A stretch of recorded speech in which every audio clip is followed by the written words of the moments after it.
Hey everyone, I'm Andy Rafael from eTeknix.com, and this is actually one part of kind of two-part videos. So you may remember at the end of March this year, we ended up doing some videos based around affordable gaming builds. One that you can do 1080p gaming for under £500 or under $600 if you're in America. And then we did this one, which is a 720p gaming build for under £400 or under $500 if you're in America. Essentially, we built it and showed you exactly what components we were going to be using, and now we've actually run all of the kind of benchmarks and games that we wanted to run on them, and essentially now we just want to talk through what components we have, why we chose them, what sort of prices and everything they are, because a lot of things, especially memory at the moment, prices are a little bit kind of inflated, I guess the word is, and yeah, we just want to show you essentially how this system performs. So all of the links for all of these products will be in the description below, so be sure to check that out on Amazon, and let's get straight into it, starting with the APU. So the APU, and not the CPU that we've chosen, is the Ryzen 3 2200G. Priced in at £85 in the UK and $96 in the US, it is extremely good value for money, especially when you consider that this has its own built-in Radeon Vega graphics, meaning that you don't need a dedicated graphics card. Now it does have 4 cores and operates at 3.5 GHz. It does actually boost up to 3.7 GHz when needed as well. It also comes with a stock cooler, which is again added value for money, so that you don't need to actually go out and buy a further CPU cooler for it. And it does look pretty nice and does the job extremely well. Speaking about the GPU side of it, it does actually include 8 Vega graphics cores, meaning that we should in theory be able to hit that magical kind of 60 frames per second marker without the need for a dedicated graphics card, at least at 720p, which will rival people who are on sort of older consoles and just want to, I guess, step into the PC Master Race realm. Obviously, to house that APU, we needed a stable and good functional motherboard. So we went with the ASROCK AB350M HDV. It is literally the best value money motherboard on the market for the B350 chipset. It's priced in at about £55 in the UK and $56 in the US. Now the reason we actually chose that motherboard is it does have functionality that will allow us to upgrade at a later date, such as a PCI Express slot. It is a micro ATX motherboard, so it's not going to sort of take up too much room in your system and look a bit bare without the need for a graphics card, but it does have functionality for NVMe drives, as well as obviously being part of the B350 chipset, which gives us the ability to overclock, which is not only going to help on the CPU side, but also on the GPU side with the Ryzen 3 2200G.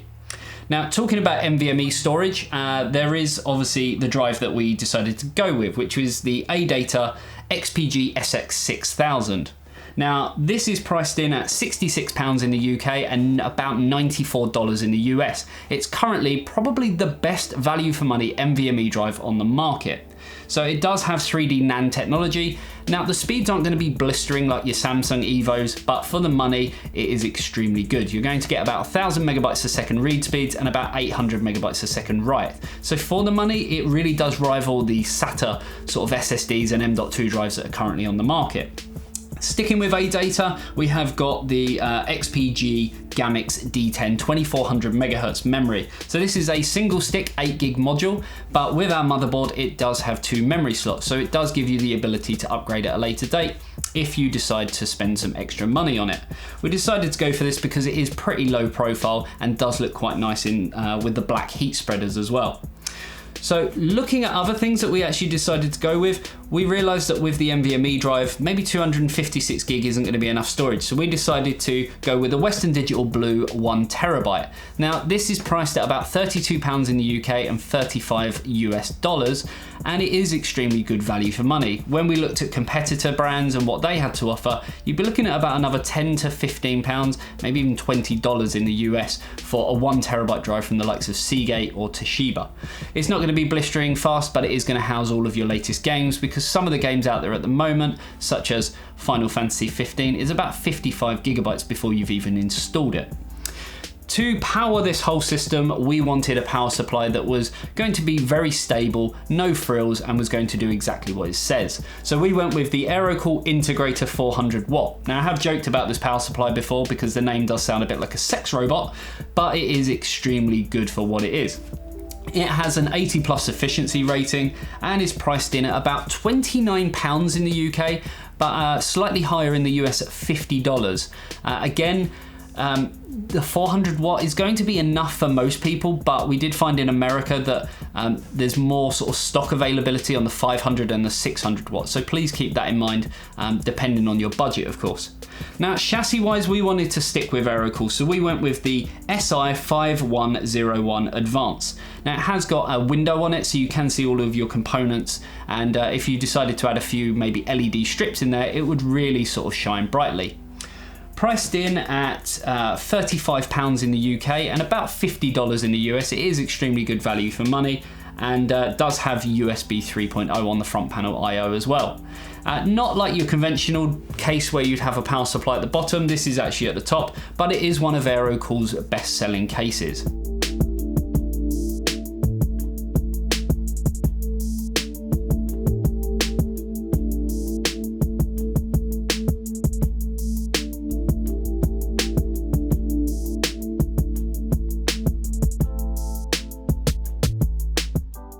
Now, I guess after looking at all that, it is worth noting that all of these products are listed in the description below, so you can go through to either Amazon UK or Amazon US and check out the pricing for yourself.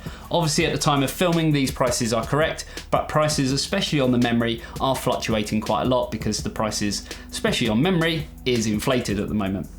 Now, the main thing is obviously getting all the components out of the way, but you guys want to know, how does it perform? So we built this system and we set out so that it could play all of the latest games, as well as some older ones that are still pretty intensive at 720p. So that included, yes, it can run Crysis. So let's get into that. So the first game we decided to go for was Fortnite. It's one of the latest and greatest games at the moment, and it is free to play, meaning that once you have spent very little money on this whole system, you will be able to go in and just download this game and off you go. Now, in Fortnite, it managed to get 58 frames per second. Now, this was on the low preset, but we did have things like motion blur turned on as well. 58 frames per second isn't quite that 60 magical number that everyone strives for, but it's still more than playable. I think you could actually tweak some of them settings and maybe cut out a few of the frames, maybe get it down to about 45 frames per second, but increase the quality so it's visually just a little bit nicer to look at. The next game we decided to go for, again, is another free-to-play game and is very popular, League of Legends. Now, we managed to run this, again, 720p on very high settings this time because it isn't actually that graphically intense, but we was able to get 79 frames per second, which is pretty good considering there's no dedicated graphics card. Now, I did mention, obviously, Crysis. Yes, it is an old game, but it is still intensive and will push any system to the limits. Now, with Crysis, we did have to run kind of medium to low settings. On the low end, it was more your shaders, your textures, and your shadows, but we were able to get 58 frames per second. This is extremely good for a system that hasn't even got a dedicated graphics card. So if anyone asks you, can your £400 system play Crysis? Yes, it can. If you haven't seen our other video where we build a similar system but based around 1080p gaming, it's worth going and checking that out because we tested all of the same games. One of them was Final Fantasy 15, which I was a little bit worried about because there's no dedicated graphics card and this is the smaller brother out of the two APUs. But we did manage to run Final Fantasy 15. We were only able to get about 30 frames per second, maybe up to about 34, and that was on the lowest of the low settings. We had to turn pretty much everything off, including motion blur, anti-aliasing, and if I remember rightly, the rendering was actually down to 50% of the resolution as well. It didn't look great, but yes, it was playable. But if it was me and you're looking at playing Final Fantasy 15, maybe go check out our 1080p system. It can play a lot better at slightly better settings. The last game in our list is Overwatch. Now, with this, we were able to get 58 frames per second at 720p. Admittedly, the resolution rendering was at about 79%, and we had to turn off the likes of motion blur, shadows and textures, and anti-aliasing, and the settings were fairly low, but it was still playable and still looked pretty good because it is a fast-paced game. So overall, with all of them games, I'm pretty impressed with the fact that this whole system you could build for under £400 or under $500 if you're in the US, and you can play some of the latest AAA titles as well as some older, more intensive games pretty comfortably. Now, we did mention earlier that the APU comes with its own stock cooler. Now, with this, we knew that the temperatures weren't going to be great, or if they were, it was going to be very noisy. boy how we were wrong. We managed to get idle temperatures of 26 degrees and low temperatures of 62 degrees. This was even in the most demanding of situations. That under a stock cooler is pretty damn impressive. So well done AMD, you've done a really good job on the coolers. Intel, take note.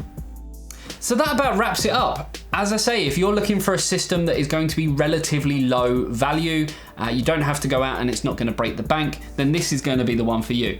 We've totaled up the price of everything. It comes out about £381 in the UK, which is about $470 in the US. Pretty good value for money considering you're getting 8 gig of memory, you've got a motherboard that will allow you to upgrade at a later date through the PCI Express slot for a graphics card and another memory DIMM slot. You also have an NVMe SSD and 1TB of storage on the hard drive as well. All nicely taken care of by an 80+ efficiency power supply and in a pretty nice looking chassis with this APU at the heart of it. AMD have done a really good job on these APUs, and like I say, if you haven't checked out our 1080p system that we did, go check that one out because, well, it's this, but I guess on steroids. Hopefully you enjoyed the video. If you did, remember to check all them links in the description below. Give us a thumbs up, like, you know what you gotta do. We'll see you in the next one. See you later.